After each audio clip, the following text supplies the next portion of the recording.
पिंपरी चिंचवड शहरातील निगडी परिसरामध्ये खासगी बस चालकाचा प्रवाशांच्या जीवाशी खेळ सुरू असल्याचा व्हिडिओ समोर आलाय। चालकाच्या हलगर्जीपणामुळे बसमधील निष्पाप प्रवाशांचा जीव टांगणीला लागला होता।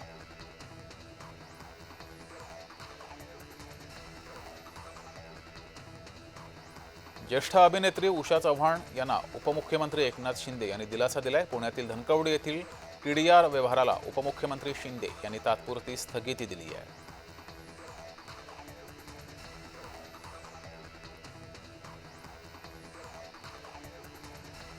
पनवेल प्रशासनाने सार्वजनिक चौकाला खासगी शोरूमचं नाव दिलं। शिवसैनिकांनी आंदोलन करत नामफलकाला काळं फासलंय। या आंदोलनानंतर प्रशासनाने वादग्रस्त नामफलक हटवलाय।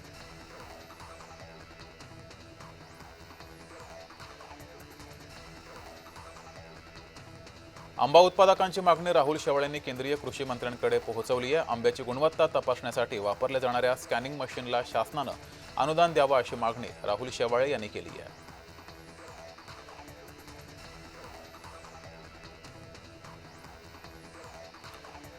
आयात शुल्कात वाढ झाल्यानंतर चांदीच्या आयातीवर केंद्र सरकारकडून निर्बंध लावण्यात आले आहेत। या निर्णयामुळे भारतीय सराफा बाजार, उद्योग व्यवसाय आणि चांदीच्या दरावर परिणाम होण्याची शक्यता आहे।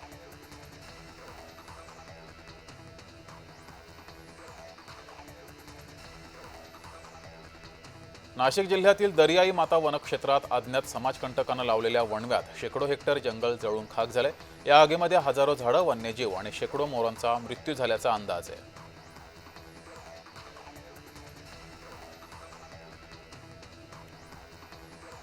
महाराष्ट्र परिवहन विभागाने HSRP नंबर प्लेट बसवण्यासाठी 30 जूनपर्यंत मुदतवाढ दिली आहे। 1 जुलैपासून HSRP नंबर प्लेट नसलेल्या वाहनांवर दंडात्मक कारवाई होणार आहे।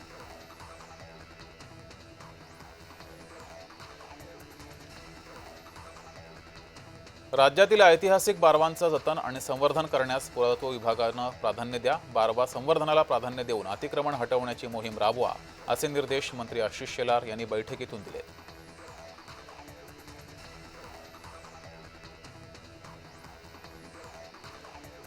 अमरावतीमध्ये तापमानाचा पारा 46 अंशावर पोहोचलाय। अमरावती देशातील सर्वात हॉट शहर ठरले। विदर्भात पुढील 5 दिवस उष्णतेची लाट कायम राहण्याचा अंदाज वर्तवला गेलाय।